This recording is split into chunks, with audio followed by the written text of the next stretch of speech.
The kingdom of heaven is like a treasure hidden in a field, which a man having found hid. And out of his joy he goes and sells all that he has and buys that field. Again, the kingdom of heaven is like a man, a merchant, seeking good pearls.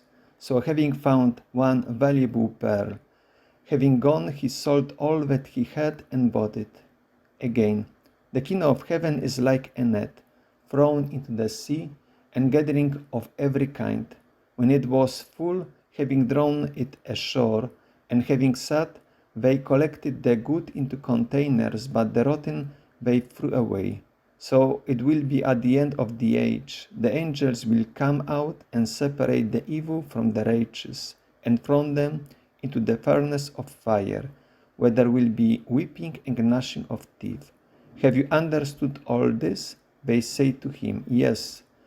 And he said to them, Therefore every scribe, having become a disciple of the kingdom of heaven, is like a man, a householder, who brings out of his treasure new things and old things. Good morning. Welcome to a short biblical reflection on the Gospel reading from the Gospel according to Matthew, chapter 13, verses 42 up to 52.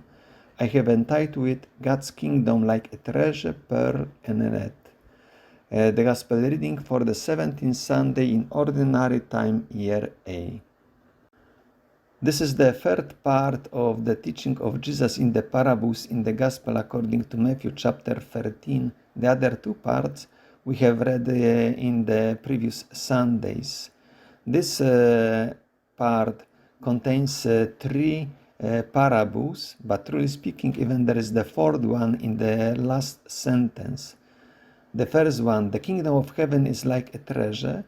The second one, the kingdom of heaven is like a man, a merchant. The third one, the kingdom of heaven is like a net.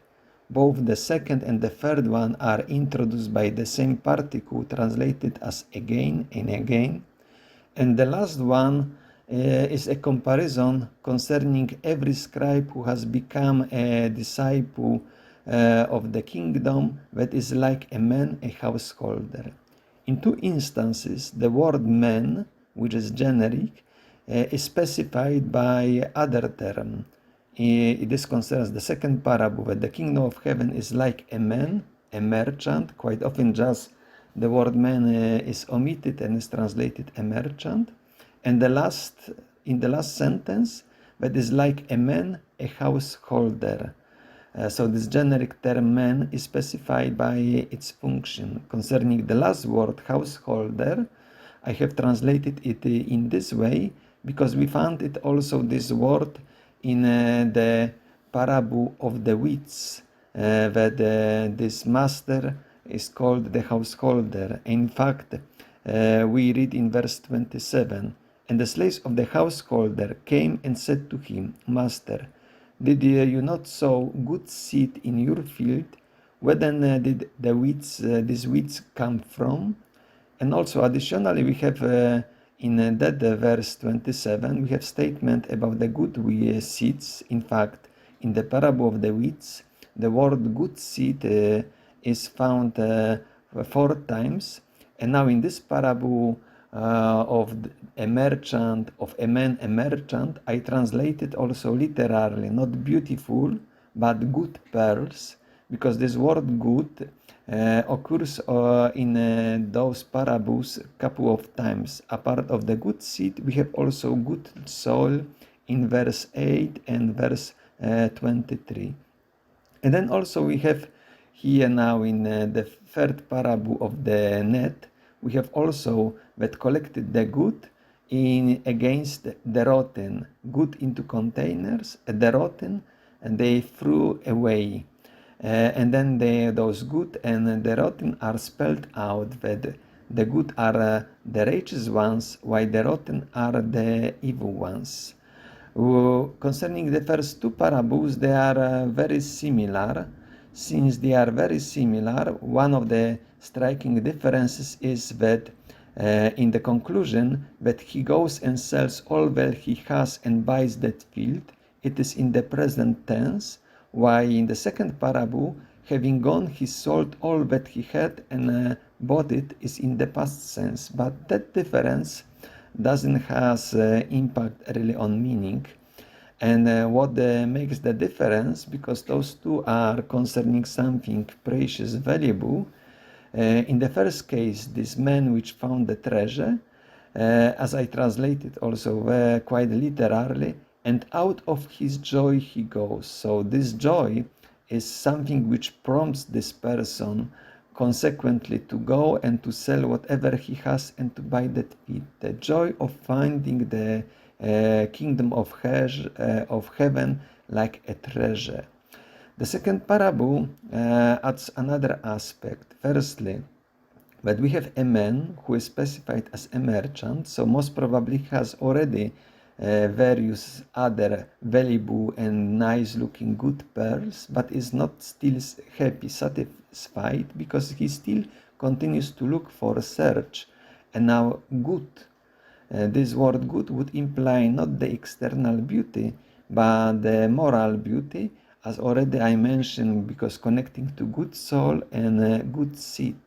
And now, having found one valuable pearl, so this good which has of super value, more value than the others, not in economic terms, but as something which is good and valuable internally, therefore he does also similarly. And the third parable is different because it's already about the judgment, about the net, so distinguishes also from the others. And when we have read that those who collect and those who throw away, they are not mentioned, they are not identified, it's somehow impersonal, but then later on they are spelled out in comparison that those are the angels, which do separate the evil from the righteous ones. Let's look yet at the biblical context. Earlier in the Sermon on the Mount, we have this image, the metaphor of the tree, of the fruits. Beware of false prophets who come to you in sheep's clothing, but inwardly are ravenous wolves. You will know them by their fruits. Are grapes gathered from thorns, or figs from thistles? Thus every good tree bears good fruit, but the rotten tree bears evil fruit. It cannot a good tree bear evil fruit, nor can a rotten tree bear good fruit. Every tree that does not bear good fruit is cut down and thrown into fire. Thus you will know them by their fruits. We find in this saying the same two words, adjectives, which are in our parable translated as good and rotten. In the first instance, we have good fruit and then rotten tree, and then later on rotten tree, again good fruit. And in verse 19 also the stress about bearing good fruit. The word good, this adjective we find also in the metaphor of the light. You are the light of the world. A city built on a hill cannot hid. No one that lights a lamp puts it under the bushel basket, but on the lampstand, and it gives light to all in the house. In the same way, let your light shine before people, so that they may see your good works and give glory to your heavenly Father.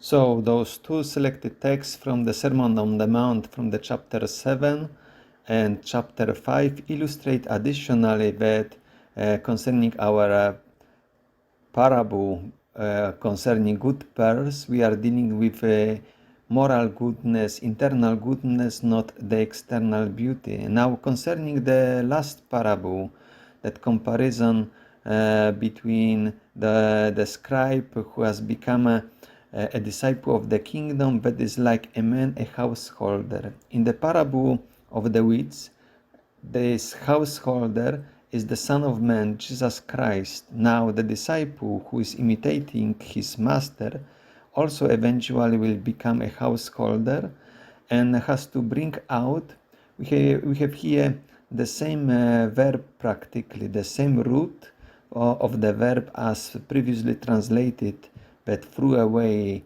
and throw them into the furnace of fire, this verb is compounded here with the preposition stressing this out, this aspect of getting out. Ekbalo means before we had just bala and we have now ekbalo, just like throwing out of, but this throwing out now in positive sense against the other two uses which are in a negative sense. So this disciple who becomes like a householder has to bring out, take out from his treasure, and important is also the order. We have new things and old things. That saying we can understand as reference to both testaments, to the teaching of Jesus in the New Testament and the Old Testament, which prefigures, which heralds, which announces Jesus. So we have to start with the New Testament and what is complementary, what is related also to bring out from the Old Testament. I would like to wish you a nice day, a nice reflection on this gospel reading. God bless you.